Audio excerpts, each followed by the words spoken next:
What is up, everyone? This is Thomas Miner. I am an agent with Remax Precision, and this is Thomas Talks live on Thursday. I am doing this as kind of a hope of reaching out to all my followers and not just always putting out pre-planned videos. I want you guys to hear live discussions of people talking about real estate, and I want to answer questions that you guys are interested in. And I have some very exciting stuff for you this episode. Most importantly, we have our first live call-in, and I'm going to bring him in right now. Jared, what's going on, buddy?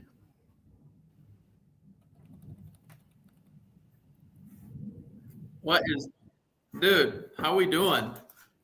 We are doing well, man. How are you doing with the cold? I can hear you. See me, hear me? Yep, we are good. How are you doing with the cold? Oh, dude, that was gonna be my first question to you, given the weather, is like, what is your favorite cold weather day activity? So whether let's just say it's a weekend, right? It's freezing cold. Okay. What are you gonna be doing? You know what I haven't done in a while, and this is gonna make me sound really, really nerdy.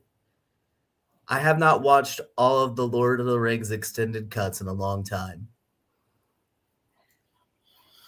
You're due. I think I am too.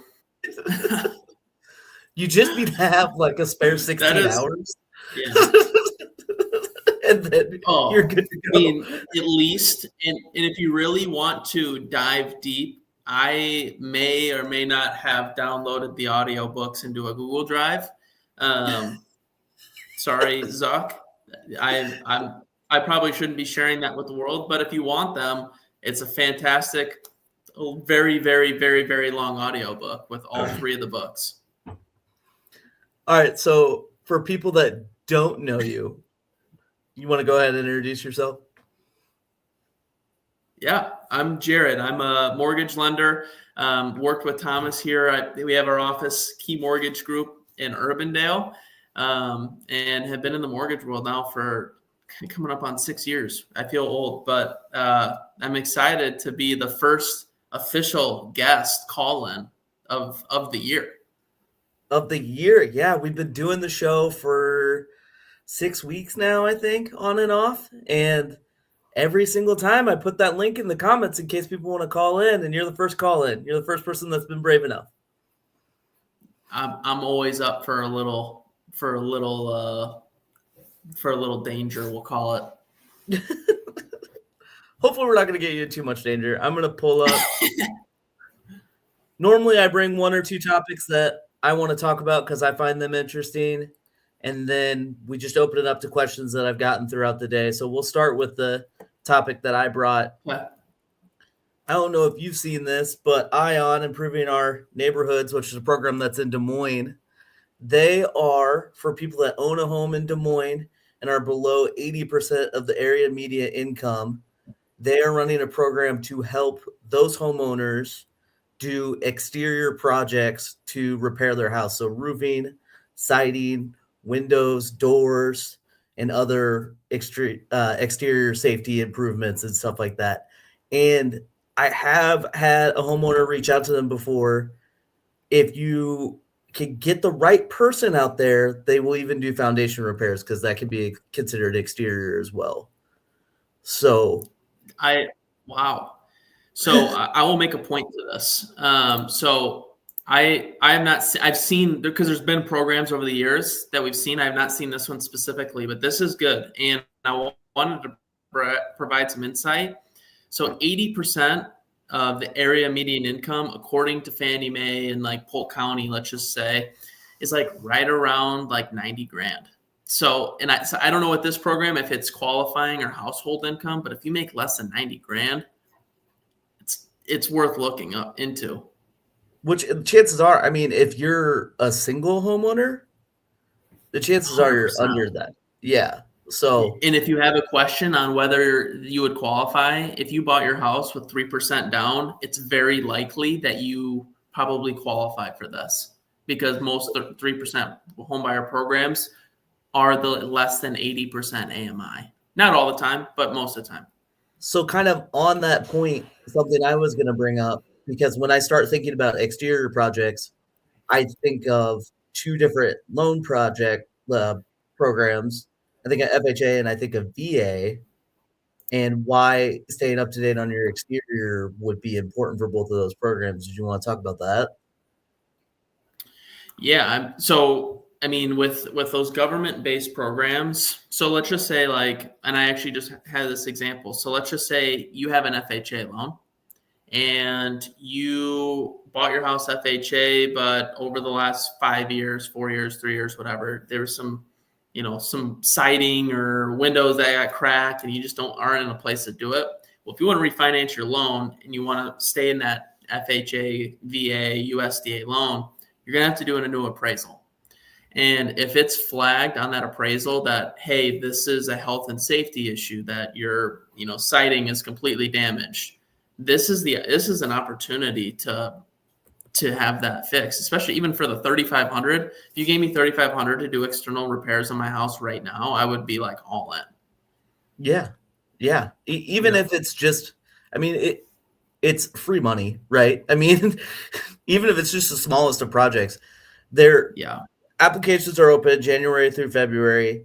I would at least apply and see what you can get done. Like you had mentioned, if you're ever interested, reach out to me because I kind of follow these things like a hawk. West Des Moines has a similar program. Theirs is a loan though, or it's a loan that you don't have to make payments on, but it is you have to pay it off when you when you sell your house if you sell it within 10 years. Norwalk has a very similar program to the one Yeah. West Des Moines has. There's lots of stuff out here like this. So if you have a roof that is just beat up, that you can't quite get that insurance claim on, but you know it needs to be repaired at some point in time. Siding is another big one that sometimes people just don't have the money or don't have the means to keep up on.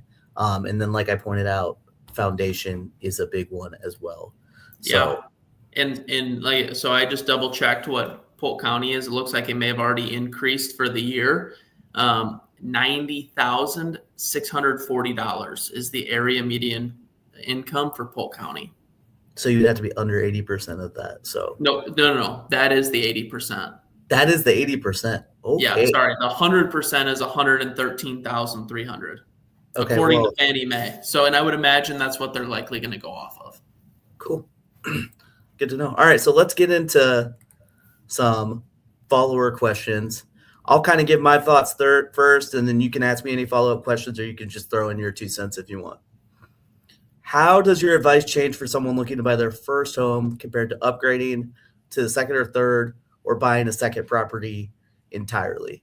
So my first thought is it's always kind of looking at first-time home buyers or people not necessarily buying their forever home, people buying their forever home, and people buying investment properties.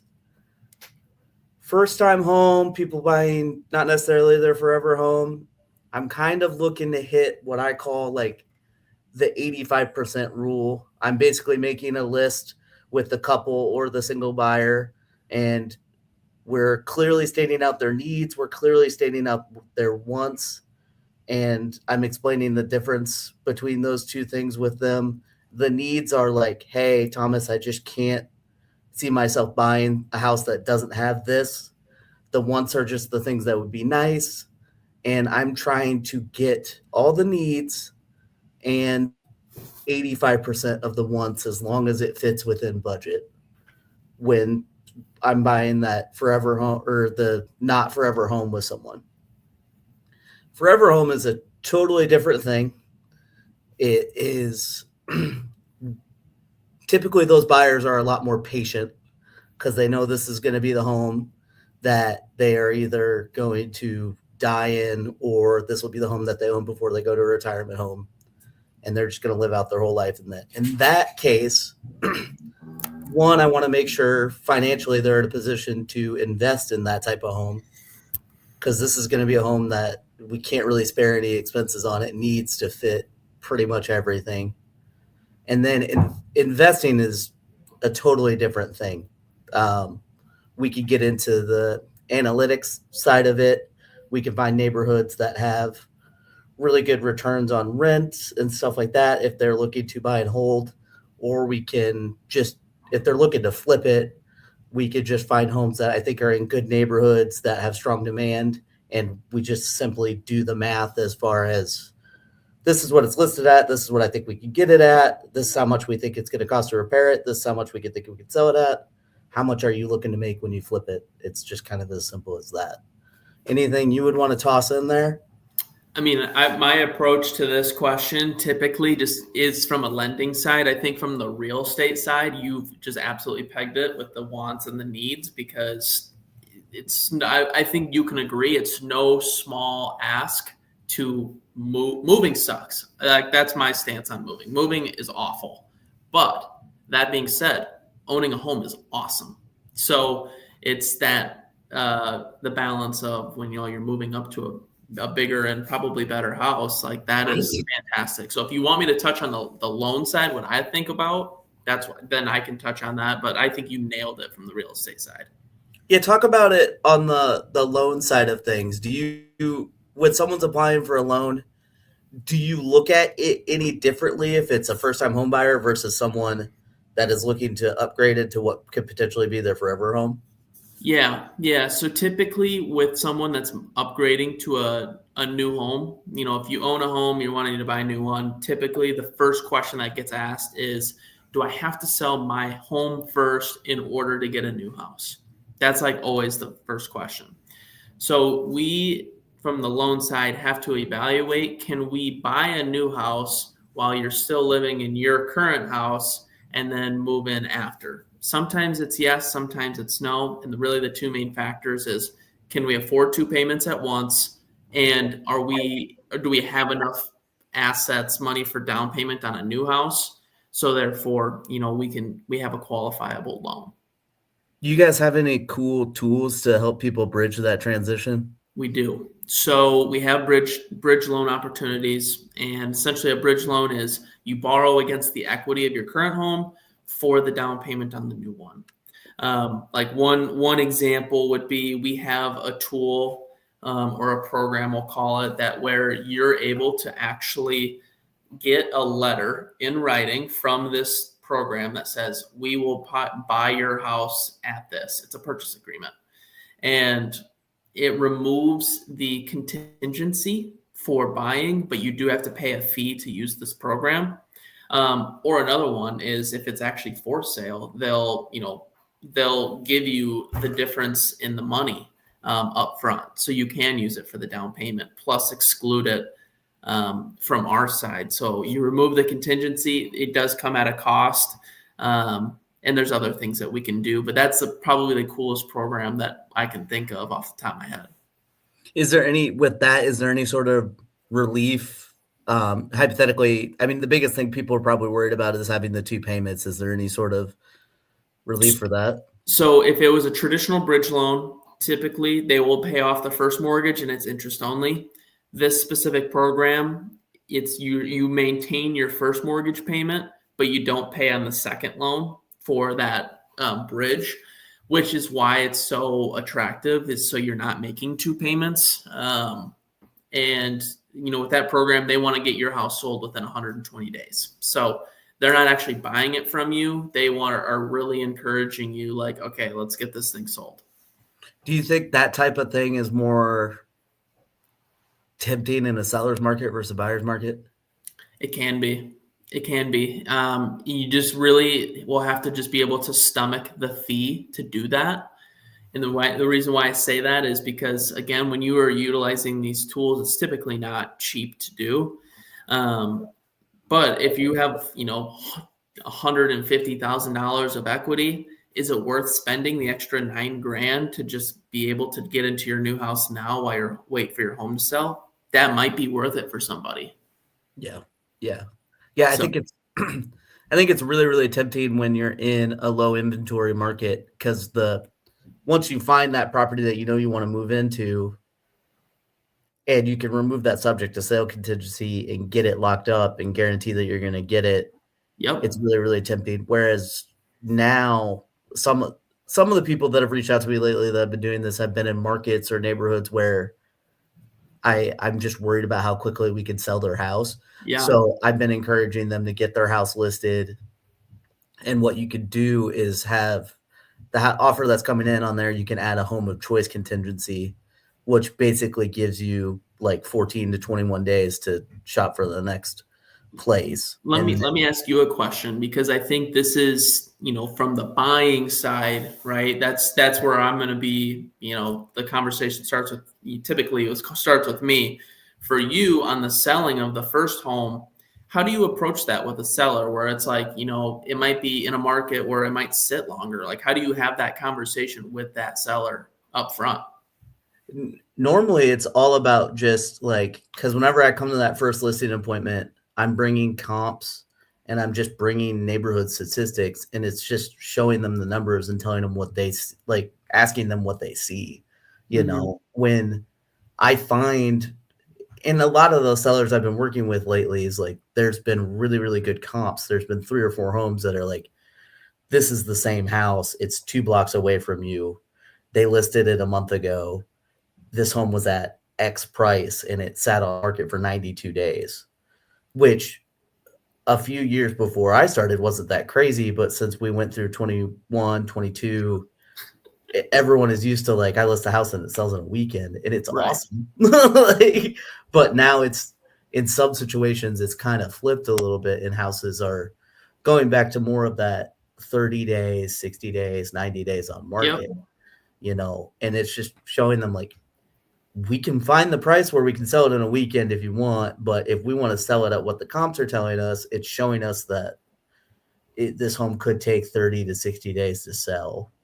And there's some situations where, hey, Thomas, like, we only want to sell this house if we can make X proceeds. And if we want to make X proceeds, we have to list it at this price. Well, at that price, we're going to have to be really patient, Yeah.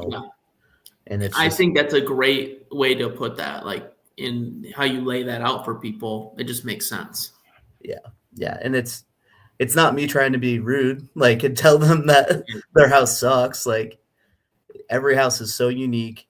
Doing comps is one of the harder things to do as an agent, because it's like 60%, 80% science and numbers and stuff like that. And then 20% of it is just gut feel. And Right. sometimes my gut feel leads me to list it too low. And sometimes my gut feel leads me to tell them to list it too high. Like, Yeah. it Well, happens. and and even add another 20%, which now puts us at 120, which I'm not a math guy, but but then also sellers will say, well, you said my home's worth 200,000. I think it's worth 215. And now you're bridging a gap of like, listen, here's the numbers. Some people operate solely off the emotion and not the numbers. So how do you handle Mhm. that conversation? Right. Yeah. I mean, it just goes back to what I said. It's like, literally, like, in an ideal world, I can find a few houses that are very, very similar to theirs and just pull it up literally on my computer or on my phone and be like, look through this house and tell me what you think this house has better or worse than your house.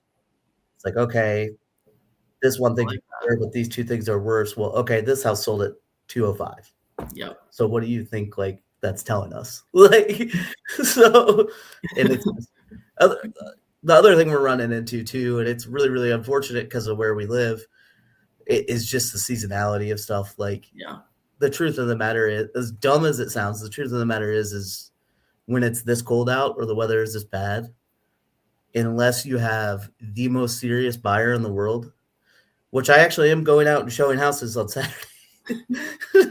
unless you have Awesome. unless you have the most serious buyer in the world, they're not going out and looking at houses. Right. Like, and you would be surprised, like, the warmer weather bringing some of those tire kickers out. You'd be surprised, like, at what percentage of those actually can end up leading to a deal.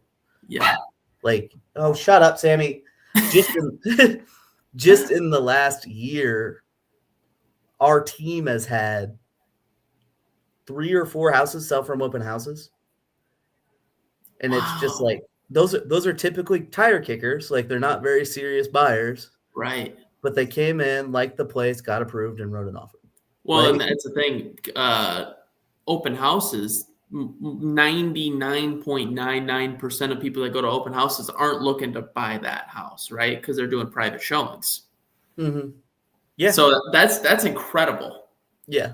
Yeah. So just kind of one of the weird things in the market right now. Yeah, Saturday, I think the high is supposed to be 5 degrees. So sounds awesome. I actually think with this one, I'm going to ask you where your gut goes first, and then I'm going to give my answer. Okay. What is the best neighborhood in Des Moines to invest in for short-term rentals / Airbnb? You know what? This is interesting. And I'm not well versed super in the Airbnb. I like multifamily and single family rentals. But for this, I mean, gosh, it's really hard to argue with like the East Village, getting a condo. I know people who have had success with that. For me, I think another one, and it depends too. I've seen some Airbnbs like in South Ankeny where it's like a little bit quieter. I think I'm blanking in the one in West. What's the West Des Moines where Fix and Co is at? Uh, Oh, Valley Junction? Valley Junction. I think Valley Junction could be in a good opportunity from short-term rentals because it's such a cool area. But again, I'm not the pro on Airbnbs, but I would be better versed on rentals long-term and multifamily. Well, so just really quick before I ask you if you follow up, where do for long-term single-family rentals, where would your gut tell you? For me, it's Ankeny. I mean, Yeah. I think with the townhouse scenario, in single family being more like townhouses too, the south side would be a really good for like actual houses. You can get it a little cheaper. Rents are really strong in Des Moines, like across the board. You can get decent rent, especially if it's like 3 bedroom or more. Mm-hmm. So then it just does the deal work. So as far as the Airbnb and short-term rental, my head immediately goes to where in Des Moines is hosting the most events that people would be coming out of town from, and where in the Des Moines area would be the most like short-term work, which might be a little bit harder to predict, but both of those led me to basically trying to get something around downtown. So like what you were saying with the East Village, and then I even thought of like the Ingersoll neighborhood Yeah. because you have kind of a downtown feel there, and you're very, very close to downtown as well. I honestly don't think Valley Junction's a terrible option either, because you have the newly remodeled Valor Ballroom and you have the Valley Junction Market.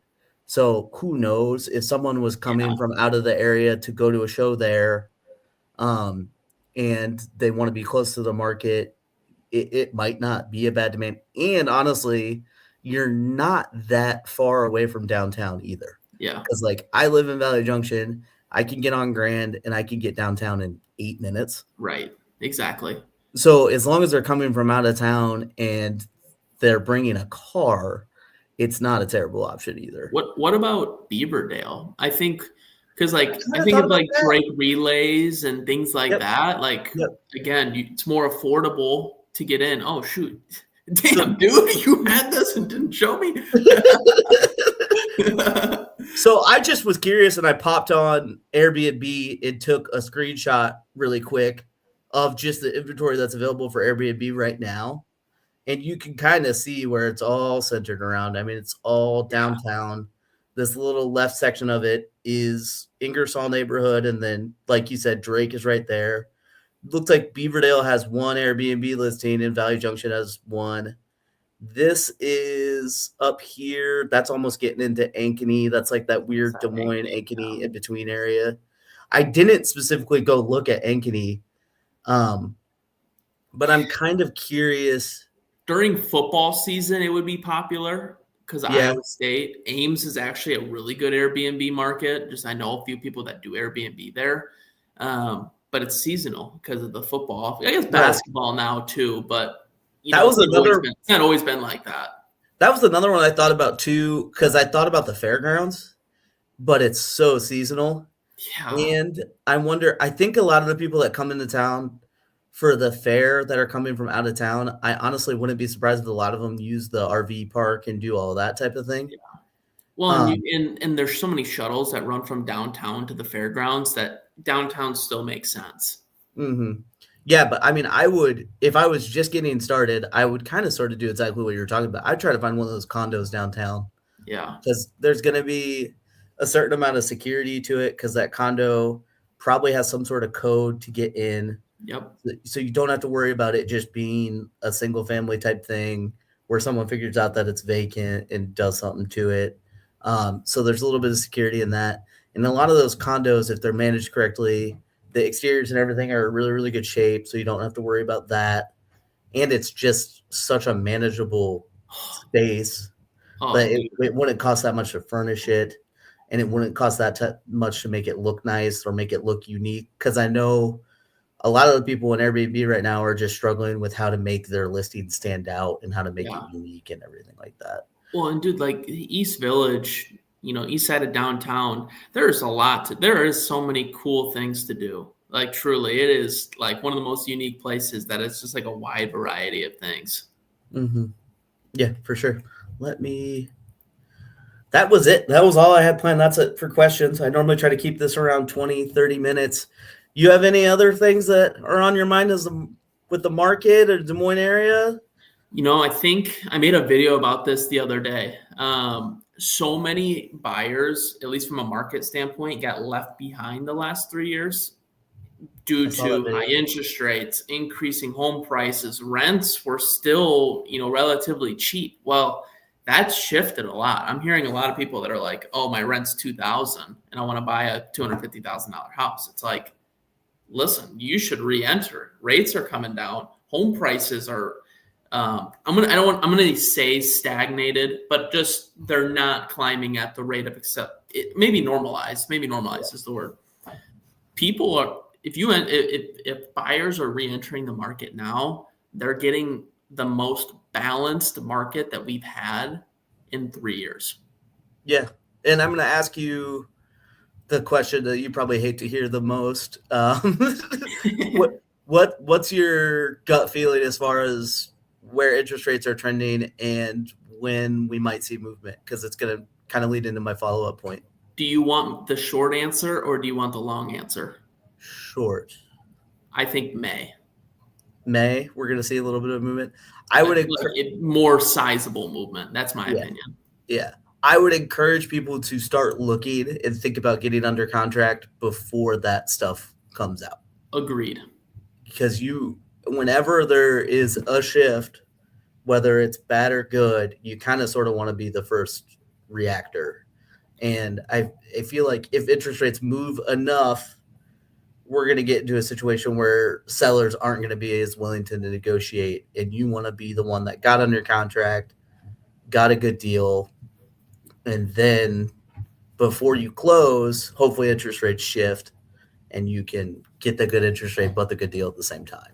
And to your point, if you buy a house now and you're comfortable with the payment, because that's ultimately what it comes down to. You have to be comfortable. What hard stop doesn't matter if rates 10% or 2%. You have to be comfortable. But if you get in and you get in at 6.25, 5.875 now, and rates go to 5.25, and I would rather miss on interest rate and it go down, or I mean, even miss and rates go up, but at least I'm locked in. Like that's the beauty thing right now. It's like we have the lowest rates we've seen in 3 years. Plus, there's opportunity for it to go lower. Like, dude, that is awesome. Mm-hmm.